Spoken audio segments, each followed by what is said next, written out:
오늘 이 말씀은 두 가지 사건을 마지막 주님의 순환주일이죠. 순환주일 동안에 있었던 두 가지를 기록하는데 아마도 월요일 날 발생을 한 것 같습니다.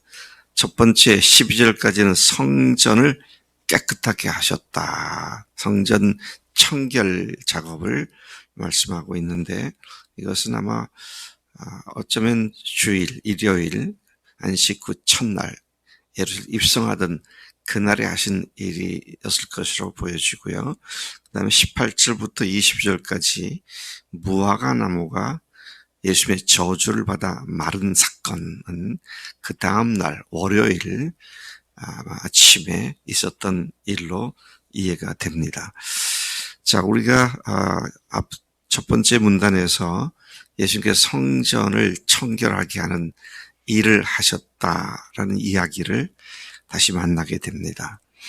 요한복음에 나와 있는 2장에 나와 있는 예수의 성전 청결 작업과 지금 이 마태복음 21장에 나와 있는 성전 청결 작업이 같은 것인가 아니면 두 번의 각각 다른 일이었는가 라고 할 때 어떤 사람은 같은 거다, 어떤 사람들은 다르다 말하지만 저는 보니까 다른 사건인 것을 보게 됩니다.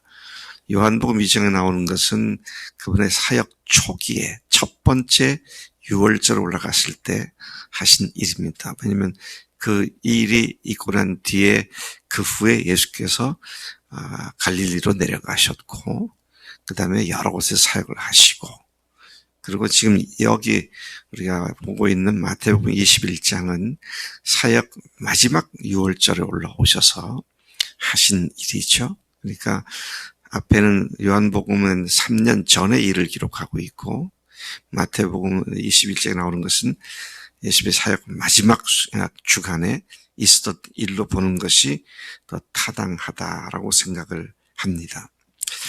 자, 그렇게 볼 때 좀 이상하던 생각이 듭니다. 왜 이상합니까?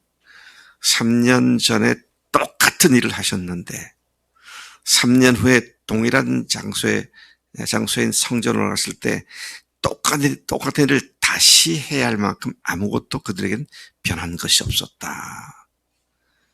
참 그런 각도에서 제가 어제 말씀을 묵상하면서 이게 복음의 사역도 처음 전해져서 이게 제대로 팔로우업이 안 되면 몇 년 지나도 그 모양 그 꼴일 수밖에 없겠구나. 그런 경각심을 불러일으키는 말씀으로 생각이 되어졌습니다. 3년간 그토록 많은 사람들을 고쳐주시고 인류 역사상 그 누구에서도 듣도 보도 못한 황금보다 귀한 금과 옥조, 금지, 옥엽과 같은 이런 많은 교훈들을 하셨음에도 불구하고 그분의 사역이 이스라엘 사람들에게 또는 당시 종교 시스템에 아무런 영향도 미친 것이 없었다. 그런데 그분이 3년간 했어도 변화되지 않은 것이 그 주간 목요일날 잡히시고 금요일날 처형을 당하시고 그리고 사흘 만에 부활하신 사건을 통해서 그들의 모든 국가와 또 성전 자체도 없어지게 되고 그들의 종교 시스템도 완전히 바뀌고 더 나아가서 그 부활의 증인으로 전 세계가 역사가 바뀌게 되었다라는 사실을 생각해 보면서 3년간의 사역보다도 이 마지막 주간에 있었던 일과 주님의 부활하신 사건은 정말 비교도 안 될 만큼 엄청난 파급 효과를 갖고 온 능력이었구나. 이런 사실을 다시 한번 생각해 보게 됩니다. 12절에서 예수께서는 성전에 들어가셔서 전에 하셨던 것처럼 성전 안에서 물건을 파고 사는 모든 사람들을 내쫓으셨고 환전상들의 상과 비둘기 파는 사람들의 의자를 들러부셨고 13절 기록된 바 내 집은 기도하는 집으로 일컬음을 받으려 하였거늘 너희는 강도의 소굴을 만든다며 소리를 치셨습니다. 그리고는 바로 그 성전에서 자신에게 오는 맹인과 저는 자들을 고쳐주셨습니다. 대제사장들과 서기관들이 예수께서 하시는 이상한 일과 그들의 눈에는 예수께서 하시는 일이 이상한 일로 보였습니다. 주님이 하시는 일이 이상하게 보일 만큼 당시 종교와 세상은 완전히 가치가 전도돼 버린 그런 사회였음을 강하게 시사하는 말씀이죠. 예수께서 하시는 이상한 일과 또 성전에서 소리질러 호산나 다윗의 자손이여 하는 어린이들을 보고 그 지도자들은 분노를 합니다. 마땅히 할 일에 대해서 이상히 여기고 또 마땅히 할 일에 대해서 분노를 느끼는 당시 종교 지도자들의 완전히 뒤바뀌어진 전도된 가치가 바뀌어진 그런 모습을 잘 보여주고 있습니다.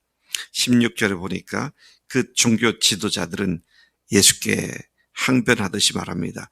그들이 하는 말을 듣느냐? 예수께서 그렇다. 어린아기와 젖먹이들의 입에서 나오는 찬미를 온전케 하셨다고 성경에서 말씀하지 않았느냐? 그렇게 답하시고는 17절 말씀에 그들을 떠나 성 밖으로 베다니에 가서 거기서 유하셨다. 그렇게 기록을 합니다. 이게 아마 예루살렘 성에 입성한 첫날의 일을 이렇게 기록하고 있는 것으로 보여집니다. 자, 여러분 우리가 이 사실을 생각하면 오늘 우리가 부활하신 예수님이 주님이십니다. 복음은 십자가만이 아니라 부활입니다.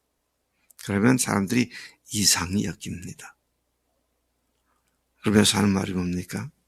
왜 십자가를 갖다 비하하느냐, 폄하하느냐, 왜 부활만 지나치게 강조하느냐. 다른 사람들이 알고 성경을 알고 가르친다는 목사들이 그렇게 반응하는 경우를 많이 봅니다. 복음이 이상하게 들려요. 네. 또 하나님 앞에 드리는 헌신. 네. 우리 저기 뒤에 대훈 형제가 네이버 작가 등단도 했고 교수도 했는데 그냥 교회 안 떠나고 교회 세우기 위해서 헌신합니다. 그러면 세상 사람들이 보거나 또는 교회 다니는 사람들도 그 젊은 청년이 말이야 서울에 올라가서 앞으로 흥미진진하고 아주 흥미진진하라고 부르죠. 말이 안 나와. 네? 내자가 있는데 무한정 성장 발전할 수 있는데 대전 촌구석에 처박혀서 주님의 기쁜 교회가 뭐 대단한 교회라고 뭐 교인들 100명도 안 된 교회에 처박혀가지고 저러고 있느냐. 그렇게 볼 수 있어요. 저 베인에는 저게 왜 시집도 가고 집도 서울일 텐데 대전에 저러고 있는가. 이상한 사람들이다. 그렇게 보는 것들이 현실입니다. 네. 자, 그런데 주님께서는 그들의 하는 일에 대해서 그들이 모르고 하는 소리니까 그냥 대꾸하지 않으십니다. 18절부터 22절 무화과 나무가 저주를 받고 마른 이야기가 나오죠. 이 말씀도 마가복음 11장에 같이 나오는 말씀인데요. 그 다음 날 월요일이죠.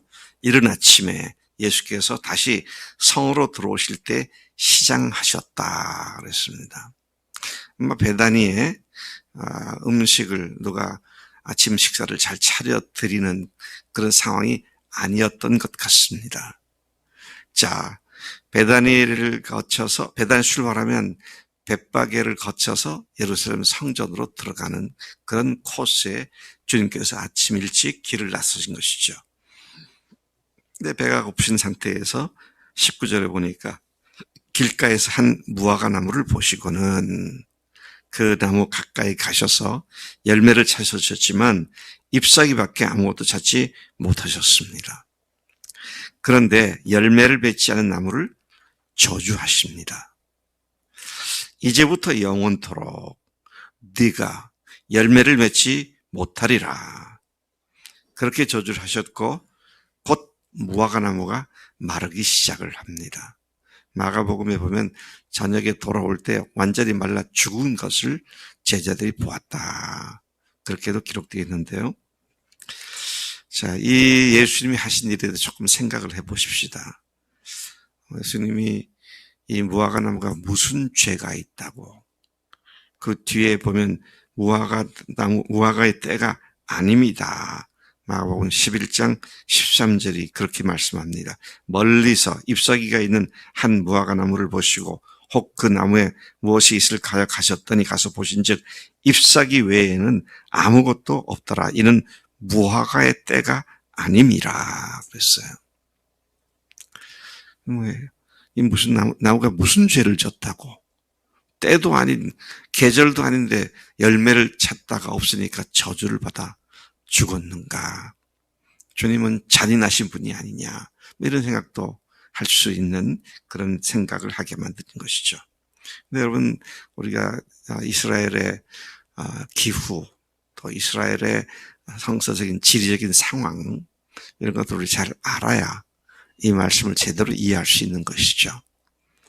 아니, 저희 집 그 바깥 수도가 옆에 제가 벌써 한 10년 정도 됐나? 그 양살구를 심어놨거든요.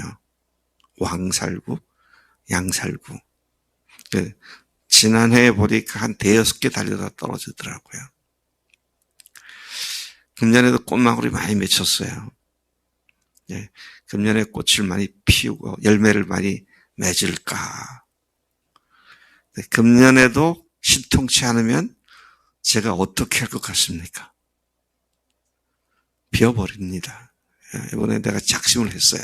이번에도 신통치 않으면 비워버릴 것이다. 베어버릴 것이다. 계절이 됐는데 6월 하순이면 열매가 노랗게 있거든요. 근데 그렇게 할 텐데 이제 꽃이 조금 폈는데 가서 뭐 좀 먹을 게 없나, 그러는 게, 그렇게 하는 사람이 이상하지. 근데 예수님 지금 그러시잖아요. 근데 여러분, 이거 오해하지 마세요. 제가 다시 말씀드리는데 이때가 언제예요? 계절적으로 몇 월 달쯤 됐을까요?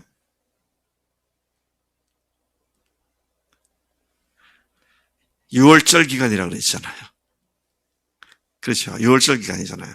그래서 3월 말에서 4월 중순 정도까지입니다. 그러니까 요즘 계절 조금 지나면 바로 이 6월절이, 금년에는 4월 9일이 부활절이니까 4월 2일부터가 6월절입니다. 그러니까 우리나라 요즘 계절 비슷하죠. 그럼 우리는 아직 싹도 안 났고 꽃도 아직 안 핀 상태일 수가 있는데, 거기는 겨울이 그렇게 춥지 않고 영하로 안 내려가니까 겨울에도 나무들이 꽃을 피고 또 열매를 맺기도 합니다. 근데 무화과 나무는 1년에 한 2번 내지 3번 열매를 맺습니다.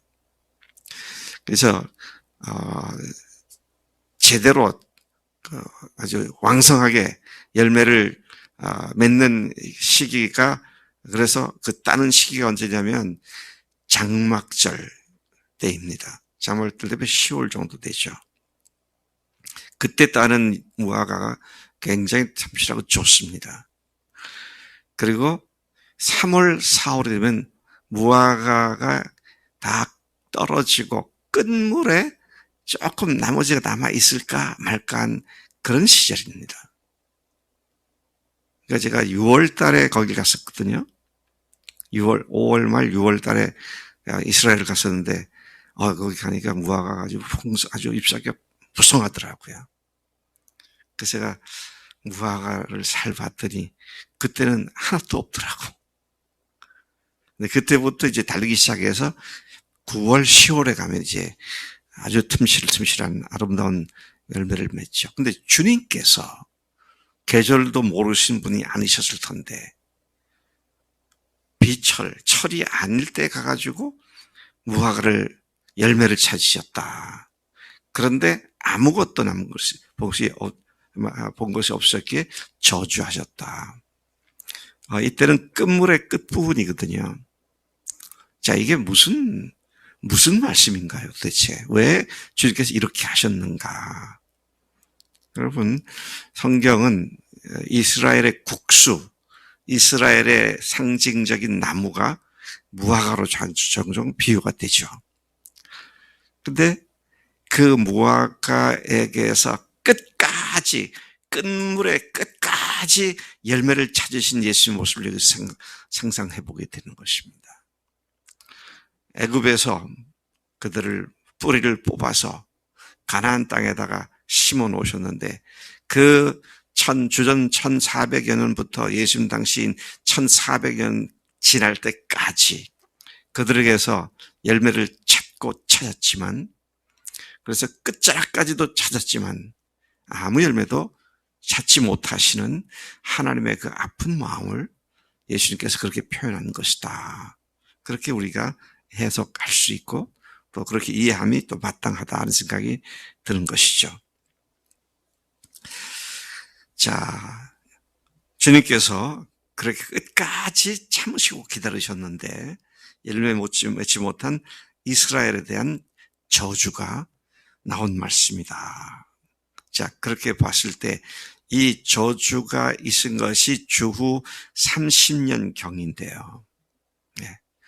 그리고 즉시 마르기 시작을 했는데 예수님이 이 저주를 하신 주 30년 경부터 시작해서 주후 70년, 40년 후에는 이스라엘이 완전히 그 땅에서 뽑혀서 전 세계로 흩어지는 사건들이 발생하기 시작하죠.